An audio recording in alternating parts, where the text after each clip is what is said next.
The Miami Dolphins are on the verge of getting the 2025 season back on track, depending on what you believe track is.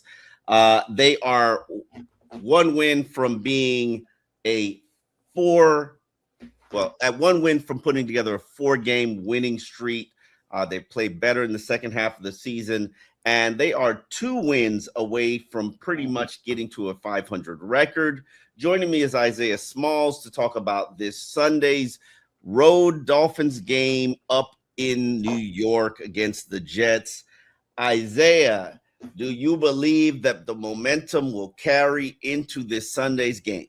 I believe so. I think both teams kind of have a little bit of momentum. So I believe the Jets have won 3 of their last 5, I believe, something like that. So like between that, the Dolphins obviously on this good 3-game win streak. I mean, it's going to be a battle of some wills, because look, mediocre teams. I mean, battle of mediocre teams, but I feel like this season has been a lot of like, I don't want to say quote unquote narrative. Yeah, let's say this. Yeah, let's say this. Let's say narrative disruption a little bit, right? You think about because think about this, right? And it's something that I'm coming into my own real time, right? I think you talk about early in the season, right? It was Tua's undefeated against the Patriots, right? But he's also hasn't beat a Vrabel-led team, right? So yeah, that narrative, right? That was early in the team this year, right? And specifically coming into Sunday, Tua's undefeated against the Jets or something of that nature. But he's 0-7 when games that drop below 40-degree temperatures. So it's like about 8. But yes. There you go. See? Then let's take a step towards the Bills, right? They obviously hadn't beat the Bills in a long time. They finally destroyed that narrative that they couldn't hang with the Bills, right? So I don't know. I feel like it's gonna be one of those games where it's because it's gonna be a little bit colder. It's not gonna be as high scoring as people would expect. I think the Dolphins will be able to run the ball. They've been able to run the ball well all season, right? So you take the They've been able to run the ball the last 6 weeks. No. They've been able to run the ball well all season. It's just been from a yards per carry standpoint, which is why he's ranked towards the top in that area. Devon Achane, they've been able to run the ball. I think the issue was they would get down big early, and you have to kind of go away from the run. Am I like you should, there was one game where I think it might have been the Browns game where Devon Achane has still averaged over close to 5 yards per carry, right? But they just had to go away from the run. Why? Because they were down big. And that's just the reality of the situation when you play when you get down big. Against New England, Devon Achane had 11 carries for 30 yards, 2.7 yards per carry average. And that was the game where the Dolphins. I mean, you talking about they okay, the Cleveland game. Let's talk about the Cleveland game, right? 13 carries, 82 yards. Come on now. 6.3 yards per carry. If that game goes correctly, they are riding the Devon Achane train to the wheels fall off. They are. It's just the reality of the situation. One, I like Devon Achane. Very talented player. Killing it on fantasy. So now he's the hottest thing since sliced bread. He's Himothy, as he likes to call himself. He is him. Himothy.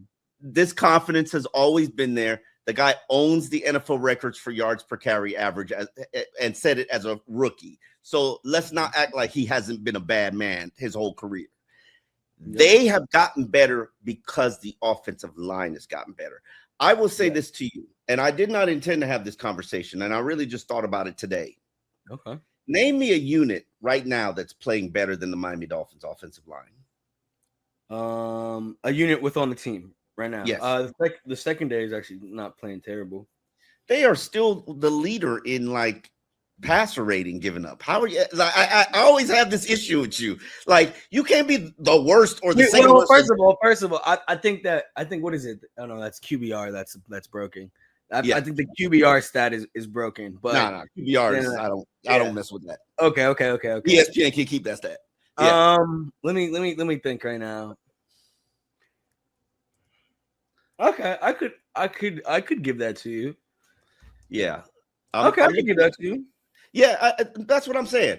And I am not, you know how I feel about the heavy package. Mm-hmm. It's a godsend. They Mm-hmm. accidentally stumbled upon it. It has helped save their season. Mm-hmm. Okay.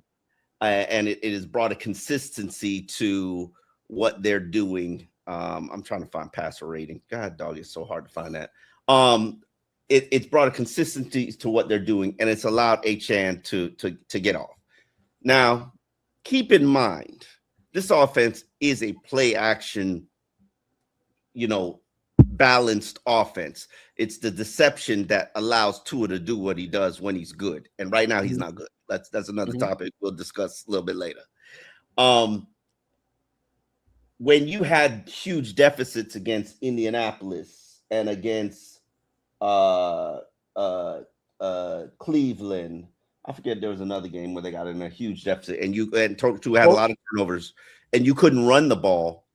It's easy to play Tua. It's easy to play the offense when you take away their ability to run the ball and to be deception and not know what they're doing. But when they start out good and they get some points and they have the ball and the game is within a score and you don't know what they're doing, they're running, they're passing, they're good.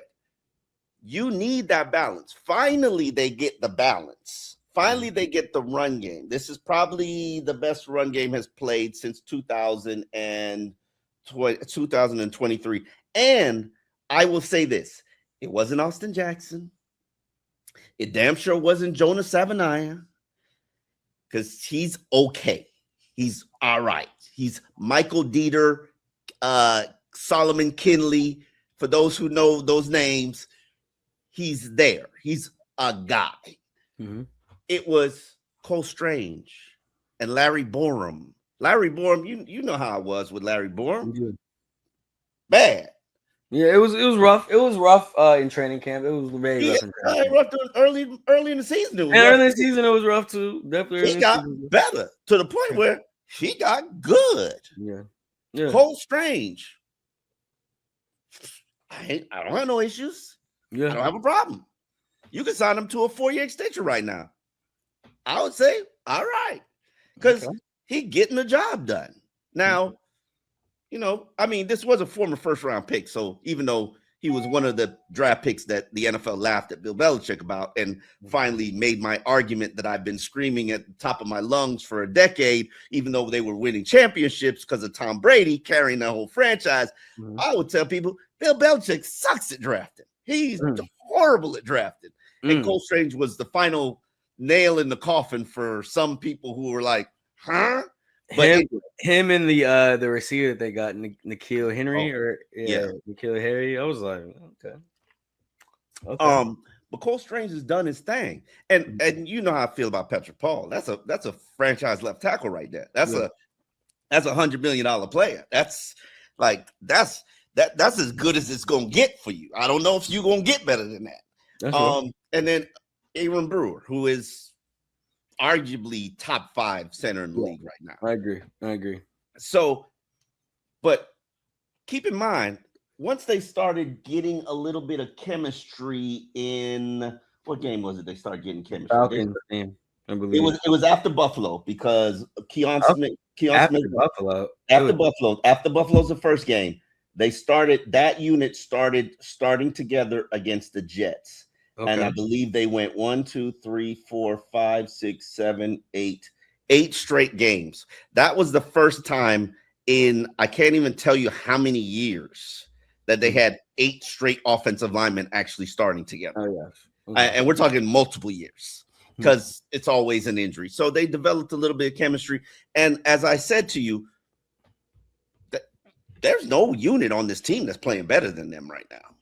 I think what you have going for you is the collective, right? I think the collective unit is playing at such a degree versus like if I say like, okay, the linebacker unit, right? Like obviously you have Jordan Brooks, Bradley Chubb has been straight.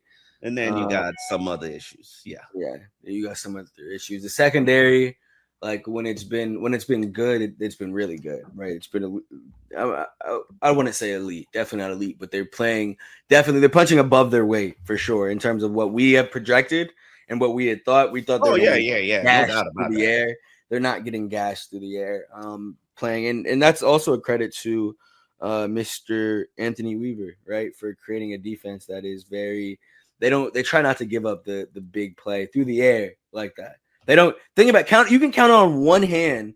I'm pretty sure the big plays through the air. The only one that I'm immediately coming to mind is a Keon Coleman catch. But that but that was Ethan Bonner. That was a milk check. They saw him come in and they were like, we're going right at bull.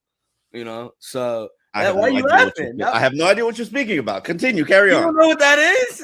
Carry on. People getting their feelings. Don't talk. Yeah. But I'm trying to think big, long, deep pass plays. They don't really give those up, which is a testament to the defense. They try to keep everything in front of them, not trying to beat me over the top. And I would like to see some consistency from the safety play, and it's been all right. But can you tell me any standout plays that Ife Melifonwu or Ashton Davis? If he had a pick in the red zone against the Buffalo Bills, so don't do that. Don't do that. All right. And then Minka was playing the nickel at the time, but obviously the pick too. Yeah. Oh, yeah. I'm not talking about Minka. I'm talking about the other side. Oh, okay. The other guy. The other guy. And I like Dante Trader, even though his play time and contribution level, which I found very interesting because all of a sudden it was a youth movement. Now, we need the veterans to play because we can't handle the mistakes. And I'm fine with that. Put the best player on the field and go from there. But the catalyst for this team has been the run game. I would tell you the offensive line has been the improvements that we've seen from the offensive line has jumpstarted this team. That's the reason why they have won 4 of the last 5 games.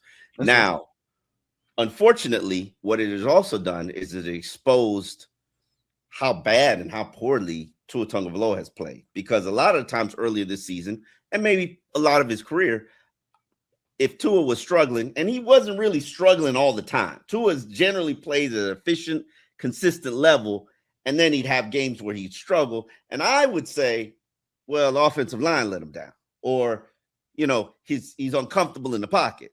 Well, now, hold on, wait. Run game going, getting adequate protection. You are not moving out of any sacks because literally, if anybody gets free, you going down. You're literally going down. That's right. And the footwork is off. Now, I initially blamed the footwork being off on the fact he has no time in the pocket, no comfort in the pocket, no comfort with his receivers. At this point, and I have written a column about it that's going to appear in the Miami Herald on Sunday, Tua is the problem, which I don't know if I would have ever said about Tua Tagovailoa and the Miami Dolphins. 6 years in, he is on pace right now to have statistically his worst season, which is worse than his rookie year, where he surprisingly was thrown into the starting lineup, had no weapons, no run game, a bad offensive line, no offensive coordinator, and coming off a bad hip. He's doing worse than that. Mm-hmm. And what I don't like about the situation is people are not acknowledging that it's happening. If you talk to the team, they're like, It's like they're not believing their eyes. It's like obvious. And they make a laundry list of excuses, which most people who watch this podcast and who watch my work, they know I have made a laundry list of excuses for Tua. You have. Good God Almighty. All right, I'll allow it. But you have. But the play right now is bad. He's had 4 games this season that are among his 10 worst games of his career. 4. And he's not really helping. Maybe Atlanta was probably the last time. Buffalo maybe helping his team win. Now, yes, he's had moments in the Chargers and moments against Carolina. I'm not going to say he's consistently been lackluster, but lately this doesn't look like the quarterback that we've seen for 6 years, even the bad version of the quarterback. And my question is, Isaiah, why is it that everybody is acting like this isn't happening? Because this is the horse that they're attached to financially, right? They have a $50+ million 54. $54 million attachment to this horse, right? Like this is the horse that they've hitched their ride to. And when that much money is tied up in it, you're gonna start to try to justify what you're seeing. Well, it's below standard, or it's not, as Frank Smith said yesterday, well, it's not really what we were expecting. That was probably the most honest answer that we've gotten. He said base. No, I love this line from Frank Smith. Yeah. Let me find it. And I like Frank. Yep, that was the best he's ever done, in my opinion. That was the best in a press conference. I thought he was amazing yesterday. But it was my question about Tua and his immediate response, and here's how I prefaced it.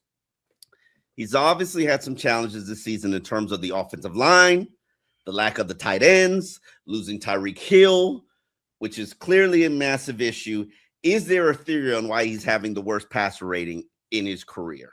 And his Frank's response was, I would just say ultimately the season didn't go the way we wanted for everything. And that's valid. That's honest. I appreciate that. And so when you have, like I said, when you have that sort of financial investment into a player, right? Especially a player that's as important in sports as the franchise quarterback, I don't think there is a more important position in the game, in not even just football, but just in sports. And so when you have attached yourself to that, it's difficult. At some point, you want to try to, one, you're not going to throw the franchise guy under the bus. That's one, right? You're not going to be like, well, yeah, he's lost all mobility, so we're just trying to do what we can. They're not going to say that, right? But what they're going to do, but is that it? No, but it is. It's to me, it's that simple. Like you can see it when he, and my favorite phrase when it comes to talk about people that are slow, it's like he running like he got jeans on.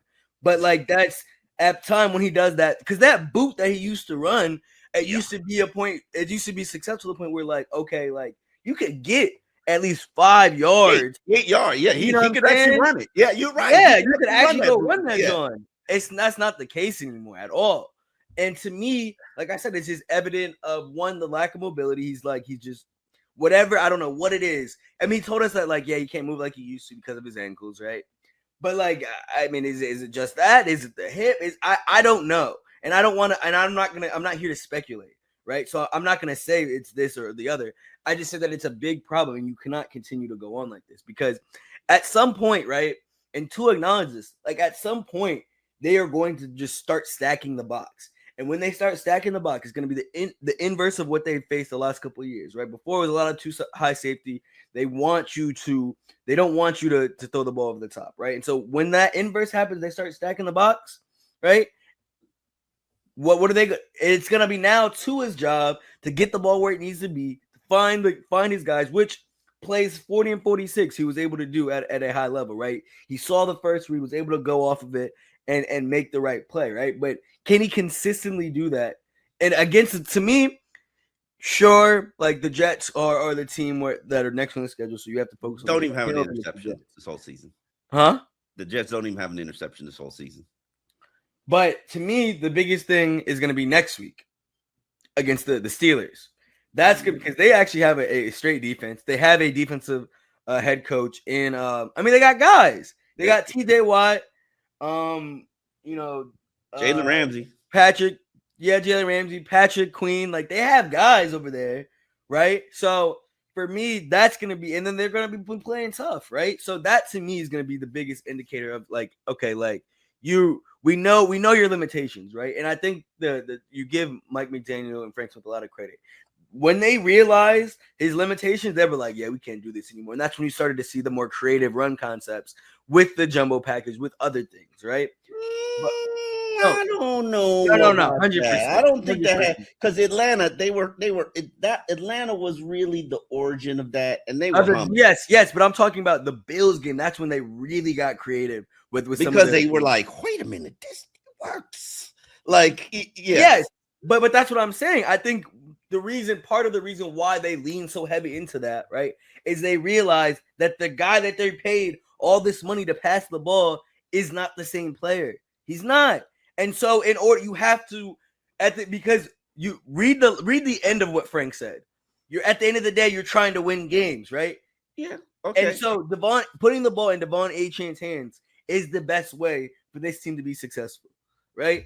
Now you have their Waller back, so you can try to do some things in the air. Obviously, Jalen Waddle's played well all season. You can try to get the ball to him, right?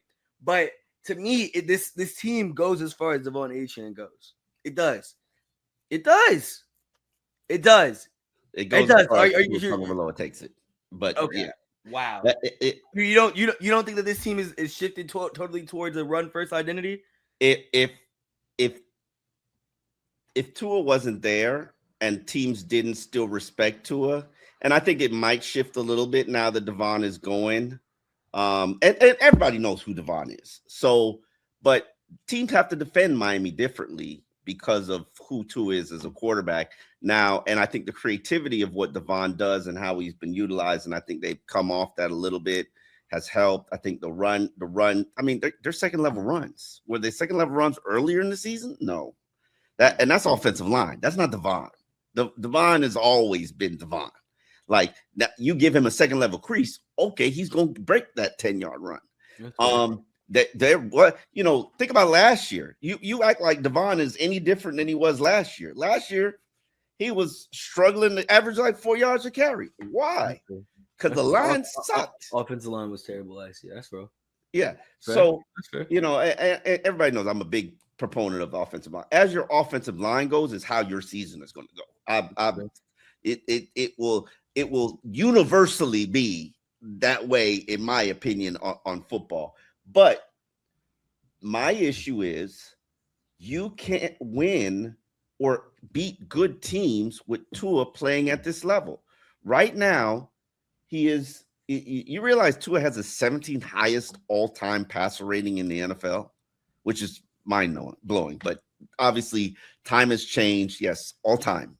Time has changed. So Lamar is like number one. Lamar and I forget who, Lamar, the new generation of guys, they've got, Dan Marino's pass rating is like 85 career. And that was just because it was a different day and they threw less and the teams defensively, you could basically mug a guy for 15 yards down the field. You can't touch people now. It's like the NBA where, body check. They body check Jordan his whole career. Now you can't touch an NBA player. So it's different, but Tua has statistically been a good quarterback. Now his footwork is off. He said that probably the entire season. He's struggling with his footwork. I asked Frank Smith about it. Frank Smith basically said it's like a golf swing. When you're swinging it right, you're not even thinking about it. But when you're not swinging it right and you're chipping and it's hanging a little bit left and you're trying to work on your fundamentals and your focus is there, sometimes it can make it worse. Yeah, that's true. And I will make the argument to you, Devon Achane and Jalen Waddle and now Darren Waller. Who else? Malik Washington. Would he be a starter on 31 other teams? No, he would not. Okay. It's, not to say he has played with worse. So I'm not even going to make that excuse because Tua has played with worse. Mm-hmm. But this is not good. Okay. And I don't know, the chemistry, the continuity, guys working after practice to get the chemistry. How much can he really practice with Darren Waller, who has to be limited because of what his various situations are? This is just a recipe that looks pretty bad. And I don't know how you fix it. And right now, it's just going to make Tua look like booty cheeks. And right now, he's being hung out to dry. And he has to improve to show that he's worth continuing that investment. Not that they have a choice because ain't nobody taking that deal off their hands. And he is here. he kind of got him, you know. I can't say that, but yeah, he's got him in a vice grip kind of. So he's, you know, it is what it is. Yeah. But I think to be, it would be naive to think, and I'm sure there's people within the organization that think this, and you can't obviously go out and say it, but it'd be naive to say that this is the guy that should be your quarterback in, at the very least, 2027. Like it's naive to say. I don't think if it keeps going down if it keeps going down, if he keeps deteriorating at this rate, because like the drop off from last year, the last time we saw Tua Tagovailoa play football to right now is insane. Yeah, it's insane. No. I wrote in my column, it's as if he aged 5 years in 12 games. And I have no idea what, like maybe the ankles are hurting him. Maybe the hips are issue. I have no idea, but nobody's. Yeah, it could be a number of things. But anyway, on this team, we've got a number of injuries that we do have to address that could be a factor in the game. Aaron Brewer, he's got an ankle, a neck, which those have been there. But now he's also got a knee, and he is questionable. Now, Brewer prides himself on keeping his playing streak alive. He will play.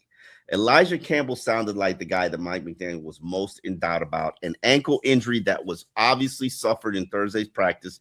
He did not practice on Friday. This is important for those Dolphin fans that do not pay attention to special teams. Elijah Campbell is your best special teams player. He is your top gunner. And if he does not play, you might have some issues in the return game. So monitor that. That's a questionable status. And then you've got Ife Melifonwu with a thumb and a groin injury. The thumb has been there for a month. I think it's pretty much broken. He plays with a cast. Yeah. And now the groin is new, but he's listed as a full participant on Friday, and he is questionable. We got Rasul Douglas coming back. He's going to start his second game. He does have an illness right now, which is interesting. You got Alec Ingold with a neck injury. He got a stinger the last game. He's definitely going to play, but I would suspect that his reps are going to be limited. Austin Jackson's battling through that turf toe injury that he re-aggravated in week 1, but has gotten it to the point where he can play through it. Let's see if that doesn't, hopefully it doesn't flare up on him again. And Benito Jones with an ankle, and he missed Thursday's practice with a personal issue. Hopefully Benito's fine. They definitely need him on that line. And then Darren Waller, is coming back. Darren Waller just got rested, so but of course a full participant today. Anything concerning you on the injury front from the Dolphins or injury front for the Jets? Who will be starting Tyrod Taylor again? No, obviously, I with everything going on, this team has been relatively healthy considering as of lately, considering the past. Obviously, still no Jason Sanders, no James Daniels, Liam. You're not getting Jason Sanders back. I'm pretty sure. Like, there's a few guys. I doubt if we see Liam again. I doubt. No, you definitely not see Liam again. Last time I saw him, he was on a scooter. Yeah, he was on the scooter, right? So it's like, you're not seeing Jason Sanders again. You're not seeing Liam. I think the backup center who had the elbow injury. Yeah. He looks like he's getting closer. I saw him today when we were in the they started in the inside today. So I saw him walking, looked like he was doing a little bit of rehab prior to us coming in. So he's getting, I'm sure, closer, but I don't know. Yeah, and then James Daniels, I don't know. I don't know. And I understand while Darren Waller can come back from a pectoral injury, Darren Waller isn't doing this all game. Yeah. And so that's going to impact the pec. And we don't know if James Daniels re-aggravated it. And truth be told, Cole Strange is pretty good. It's not bad. Not playing bad at all. Yeah. So, it is what it is. On that note, Isaiah, what are you thinking for Sunday's game against the wonderful New York Jets? I'm going 20-16 Dolphins. Okay. I am with a probably 21-17 Dolphins. I know this team plays to the level of their competition. They just do. If the team is good, they'll generally play, except for the Cleveland Browns and Indianapolis Colts, who just smacked them in the season opener. But what happened? No. Those were two just weird games. Like, just looking back on those, it was like, bro, what happened? Well, what happened was the Colts is a lot better than everybody Well, thought. that one, but I don't understand what happened in the. Cleveland. Yeah. I did have a theory. What was my theory? Even just watching the film of it was like, y'all just got smacked in the mouth, really, again. Something. Oh, that was the week Tua had called out his teammates. Oh, so they just said, and it was a week. It was just, yeah, it was just a weird week. Oh yeah, that was a. Hey, look, that camaraderie stuff matters, man. Yeah, that does. People don't understand that. When I wrote the story today or for today about the DB fine system that they have, right? And I remember I some of the Dolphins media member or PR people were like, "Are you sure you're gonna write that? It's gonna sound like Bounty Gate." And I'm like, it's not that serious at all. Like, it's just, for me, it's a camaraderie thing, right? Like, you got to find a way to hold everyone accountable. And whether you are a Minkah Fitzpatrick or a Dante Trader, a rookie, right? You got to be able to have some scale that kind of evens them out and puts them on one playing field, right? And what better way to do that than a fine system, right? You have a certain set of rules. Sometimes it can get a little bit arbitrary from talking with Jack Jones and stuff, but like, who's told me everything is a fine. Like, if you do one thing wrong, like, it's a fine. You fart in the room, it's a fine. It's a fine, right? So like, it's like things like that, right? But to me, it keeps players locked in, right? And it makes it fun, right? So because again, like, people don't understand, like, this is still their job at the end of the day, right? Yeah. Like, just the way that me and you got to go to work, they go into work too, and so it helps to have a little bit of fun at work, right? So I'm laughing because I remembered at the end of the year, I think it was 2023, where, remember, we were in the locker room and everybody was going up to Liam Eichenberg to get money. I was before my time. That was before your time. Everybody was going up to Liam Eichenberg to get money, and then I was like, "What the hell is that about?" And they're like, "Liam is the collector of fines." And they're like, "There's nobody cheaper than Liam Eichenberg," so we knew our money's in good hands. Yo, that's funny. That's a good one.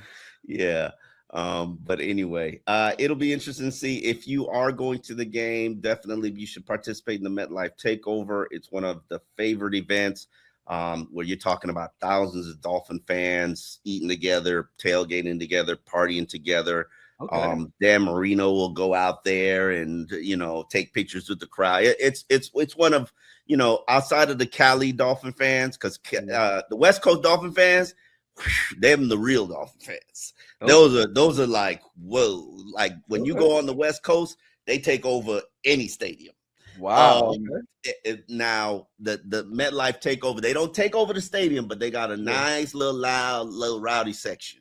Okay. So and the MetLife Takeover, I will generally go out there if it's not too cold. But yes, I you gotta touch your people. You know what I'm saying? Huh? Yeah. You gotta touch your people. Touch people. On that note, Dolphins in Depth, we are out. We will be back Monday to give you the recap of what happened against the New York Jets and what happens with this season moving forward. Monday night against Pittsburgh. We're not trying to look ahead. Mike McDaniel can't look ahead. But it could be the game that costs Mike Tomlin his job. Dun dun dun. All right, y'all.